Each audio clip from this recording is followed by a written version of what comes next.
તો સ્વાગત છે મિત્રો ફરીથી એક નવા વિડીયોમાં। વાત કરવાના છીએ આજે મારા ગામમાં થતી ભાથીજી મહારાજની જાયણી અને ભાથીજી મહારાજની જાયણીમાં મારા ગામમાં આખું પંચ એકત્રિત થાય છે। પંચમાં આખા ગામનું આખા વર્ષનું રાશિફળ વાંચવામાં આવે છે અને બ્રાહ્મણ દ્વારા અને બ્રાહ્મણ હોય વાળંદ હોય કે આપણા ગામમાં મતલબ કે જે પણ શુભ કાર્ય અશુભ કાર્યમાં જે પણ વ્યક્તિઓ આવતા હોય તેમનું જે આપણે રકમ આપવાના હોય એ પણ નક્કી થાય છે। તો મિત્રો અહીંયા ભાથીજી મહારાજના જે ગોલ્લા છે એ પોતાના માથામાં નારિયેળ તોડીને પોતાના પુરાવા આપે છે, પ્રમાણ આપે છે અને આપણા ગામનું આ મંદિર ભાથીજીની મૂર્તિ છે 100 વર્ષ જૂની, લગભગ 100 વર્ષ જૂની, કારણ કે ભાથીજીની મૂર્તિ એક પથ્થરમાંથી કોતરવામાં આવેલી પાડિયા રૂપી આ મૂર્તિ જે ફાગવેલમાં મેન મંદિરમાં ગર્ભગૃહમાં મૂર્તિ છે એની કોપી સેમ કોપી છે। તો 100 વર્ષ જૂનીના મૂર્તિના તમે દર્શન પણ આ મંદિરમાં કરી શકો છો।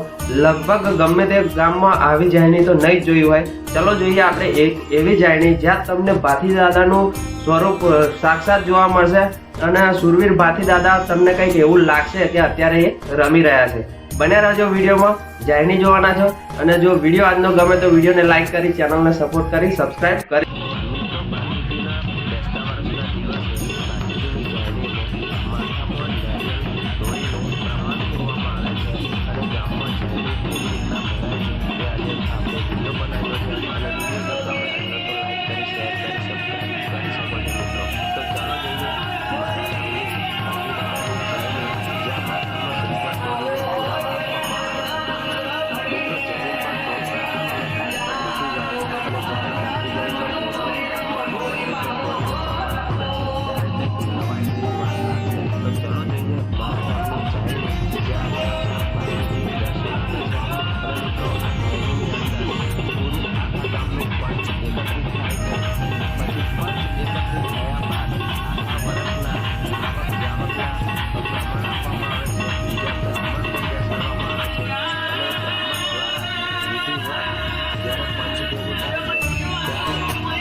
સન્માન કરી અને ચા પાણી કરી અને ત્યાં આવક જાવકના ચોપડા વાંચવામાં આવે છે।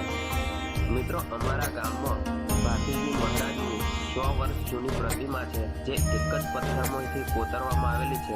ફાગવેલની અંદર આવેલી મૂર્તિની આબેહૂબ આ સેમ કોપી છે। મિત્રો આ મૂર્તિના દર્શન પણ દુર્લભ છે। જો તમે અહીંયા આવો તો અહીંયા દર્શન કરી શકો છો, કારણ કે અહીંયા કોઈ ઝેરી જાનવર પણ કરડ્યું હોય તે પણ અહીંયા ઉતારવામાં આવે છે। જે ભાથીજીની સેવા પૂજા કાર્ય કરે છે એ વ્યક્તિ આપણને અહીંયા ઝેર પણ ઉતારી આપશે અને ભાથીજીના સાક્ષાત પ્રમાણ સાથે તેઓ તમારી રજા પણ કરી શકે છે। તો ચલો જોઈએ આપણા ગામની જાયણી જ્યાં પંચ ભેગું થાય છે અને ભાથીજીને જાયણી વખતે બેસતા વર્ષના દિવસે અહીંયા શું નક્કી કરવામાં આવે છે એ પણ જોઈએ।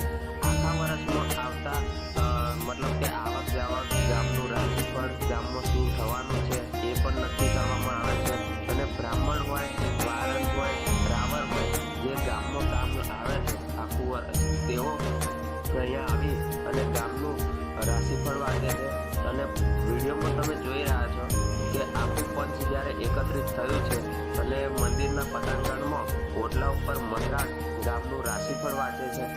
બધા શાંતિથી સાંભળે છે, ચા પાણી પણ થઈ રહ્યું છે અને આ વિધિ પત્યા બાદ ગામમાં ભાથીજી મહારાજની જાયણી ભરાશે। તો વિડીયોમાં એન્ડ સુધી બન્યા રહેજો। જો આજનો વિડીયો આ અમારા ગામનો ગમે તો વિડીયોને લાઈક કરી, ચેનલને સપોર્ટ કરી, સબસ્ક્રાઇબ કરી શકો છો। તો ચલો જોઈએ હવે આગળ ભાથીજીની જાયણી અમારા ગામમાં કેવી ભરાય છે। મસ્ત પંચ ભરાય છે, ચા પાણી થાય છે, કસુંબા પાણી થાય છે, ગામનું રાશિફળ વંચાય છે અને ગામમાં મહારાજ હોય, રાવણ હોય, અનેક જે વિધિમાં આપણા કાર્યમાં સાથ આપતા વ્યક્તિઓની રાશિ નક્કી કરવામાં આવે છે એ પણ આપણા ગામમાં વિધિવત થાય છે। તો આ નાનકડા ગામમાં કેવું પંચ એકત્રિત થાય છે અને કેવી એકતા છે એ પણ તમને અહીંયા જોવા મળશે। અને હવે જોઈએ આપણે ભાથીજીની જાયણીની આગળની વિધિ। બન્યા રહેજો વિડીયોમાં। જો વિડીયો ગમે તો વિડીયોને લાઈક પણ કરી દેજો। તો આ છે મારા ગામનું પંચ અને પંચમાં બેઠેલા તમામ સભ્યો। નાનકડું ગામ છે, 100-150 મકાનનું ગામ છે અને બહારથી આવતા તમામ વ્યક્તિઓ પણ અહીંયા પંચમાં બેસે છે અને ચા પાણી કસુંબા પણ કરવામાં આવે છે। એ વિધિ પૂરી કર્યા બાદ હવન કરવામાં આવશે અને હવન કર્યા બાદ ભાથીજીની જાયણી શરૂ કરવામાં